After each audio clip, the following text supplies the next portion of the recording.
Swamiji, you mentioned in a recent program about the detrimental effect of rock music. Can you elaborate on that a little bit? Well, music is according to the chakras in the spine. That the music that is in the upper chakras is in the lower chakras. Let's just begin with that. Rock music is very much rooted in the legs and the feet and the lower part of the body, and so it's very heavy emphasis on the first beat. That emphasizes the ego. Listening to rock music, we're made of vibration. We come from Om. Om is the vibration, the vibratory reality of the whole universe. This universe is in a state of vibration. When the vibration ceases, you have the calmness of spirit beyond creation. So that vibration, which I've compared to a rising and falling waves on an ocean, it's vibration. And that vibration is of many different types. But the grosser vibration is the material. And the grossest material vibration is in the lower chakras. And the grossest music is that kind of music which will influence your lower nature, your ego, your anger, all those qualities. I said that a region where that woman who tried to commit suicide and was failed, and her near-death experience was very different from what other people have had. Because not many people go to the lower regions, but many, compared to the number of people on this planet, many do. The majority don't, but many do. And when she heard that kind of music, she found it was very compatible with the vibration of that lowest region. I remember one time I was new on the path and I didn't know anything about all of these things of possession, and so it was totally new to me. And I thought, I'd like to know more about this. And I remember I had a dream one time. It's still clear in my mind. I was at a party, and I said, well, it's time for me to meet a disembodied spirit. I just wanted to know what this was all about, you know. So I went out of that room, and I can still see the bare floorboards and the single light bulb dangling in the center. And I stood in the center of the room, and I said, okay, now, let me see, what's this all about?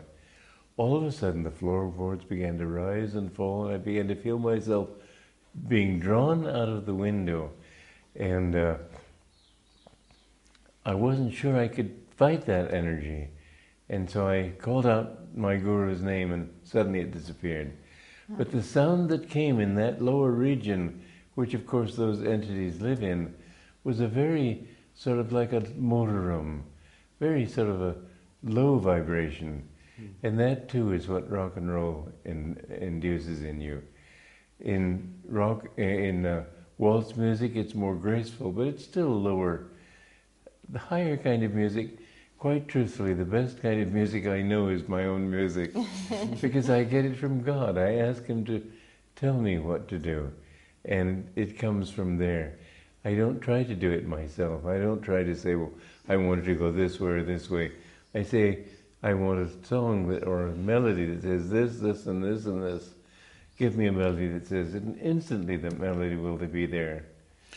And other good music to listen to would be what? Classical music, but not all classical music. Music that soothes, that harmonizes, that uplifts you. There's some music, Jesu, Joy of Man's Desiring by Bach, beautiful. Some of that music of Bach is very thrilling. And the same thing, Beethoven, to my mind, it's beautiful, it's stupendous, it's magnificent, it's very ego-centered. He seems to want to impose his values on everybody else. And it irritates me for that reason. I have to say I love it, but it still is something wrong. What about Mozart? Mozart's the best of all. I know Bach and then Mozart. Bach, however, is a little too mechanical. And Mozart, he didn't compromise ever. He gave you the melodies that came to him. And that's very good music. Still, it's not that uplifting, because he himself was not that uplifted a person. Often music can put you in a state of emotionalism. Yes. And that's to be avoided. But I think the music you listen to, the music you sing, the music you play, this is very important. I have written over 400 pieces of music, over 100 songs, and I do think that they're valid, that they're a valid way of helping people to raise their consciousness. Swami, if you had to pick a melody that expresses that upliftment from your music, what would it be? I think that my favorite melody and my favorite song is Love is a Magician. Mm. Love is all I know, sun rays on the snow of a winter long in darkness without song. Oh, my heart's afire, burning all desire, only you remain and life again. Too long I did stray, flung lifetimes away, imagined you did not care. I know now your smile was mine all the while. I listened and love was there. I can't breathe for love. All the stars above call to me, come home. Life's waves all end in foam. Only love can heal all the pain I feel. What a fool was I to turn away. Beautiful. And you know, there's this movie I saw. It's a 1949 movie called Come to the Stable. And there's a melody in that taken from plain chant. And that too is spiritual music. And it was created for the purpose of monks and nuns chanting in the chapel. And they wrote a song to this which was very worldly. And I wrote another song, another words to the same song, and changed the melody slightly, but very slightly. Through a long and lonely night, I whisper your name. Through the pains and joys of life, my plea stays the same. Tempt me no longer, this world's not for me. I have known all its charms. Fold me now in your arms. Make me free. And I think that too is a beautiful song. It's not my melody. So Swamiji, when these things come to you, do they come fully formed? They come fully formed. And you hear harmonies with it already? Often I hear harmonies, not always, but often I do. And what does the harmony element bring to the piece? How does that add to it? Well, you know, it's interesting. A melody speaks more of aspiration. The harmony is your attunement with that aspiration. And the beat is your ego involvement. Wow. And so Indian music, tabla, drums. That is the very complex rhythm of the tabla drums. You have to come down to the downbeat. You have to express that. But it's very much more sophisticated, and it uplifts the consciousness. And it doesn't emphasize the ego. It doesn't, where the rock music does. And jazz music of the 1940s, that did. Mm-hmm. So other religious and music? Then syncopation's another thing. There's a 1917 song, when those finale hoppers start hopping around. Well, it's sort of jagged. It takes you out of your center. So a harmonious rhythm is something that keeps you centered. You don't want harmony or rhythm that is boring. You have to vary. You have to have some syncopation, but the syncopation is sort of surprise. And you have to have a certain dissonance that can be resolved. Life without any problems becomes boring. Sounds like but really, music expresses human consciousness. And I've talked of the need to introduce a surprise and the need to introduce disharmony in order to resolve the harmony and so on. Those are human considerations We need that in human life too. And so true music will reflect human life in the higher octave rather than the low. It's important to choose your music wisely.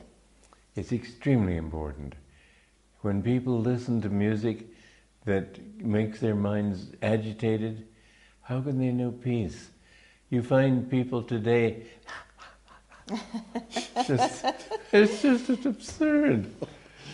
Swamiji, it probably reflects on a national level as well. It does. It affects on a world level. Rock and roll has gone all over the world, and we're living in an age of great violence, and more and more violence likely to come.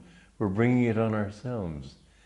But if you live a more peaceful life, you automatically are not attracted to that kind of music. Swami, what in your own life, what kind of music inspired you before you began writing music? Well, my favorites were then Beethoven. I began listening to classical music with Beethoven, but I liked any melody that uplifted, any melody that calmed, any melody that was harmonious. I did not like swing music. I tried to become popular for a while, as teenagers may, and I even sang for a band for a while. But really I did not like it, and I rejected that. I liked music that brought me more in tune with my higher nature. Schubert wrote a song, Who is Sylvia? Who is Sylvia? What is she? That didn't fit the words at all. But I wrote a melody for that song of Shakespeare's, Who is Sylvia? What is she? That all our swains commend her. Holy, fair, and wise is she. The heavens such grace did lend her, that admired she might be, that admired she might be. And so even in ordinary songs, you can make them more beautiful. And I think that fits the vibration of Shakespeare much better, of that song of Shakespeare, much better than what Schubert did. The same with Hark, Hark the Lark. He had Hark, Hark the Lark at Heaven's Gate sings, but it's really Hark, Hark the Lark. So I have Hark, Hark the Lark at Heaven's Gate sings, and Phoebus gains arise, his steeds to water at those springs, on chaliced flowers that lies. And so with that, I think, tuning into the essence of the song, you should get the right music, and he failed in that, in my opinion. Thank you, Swamiji. Well, you're welcome.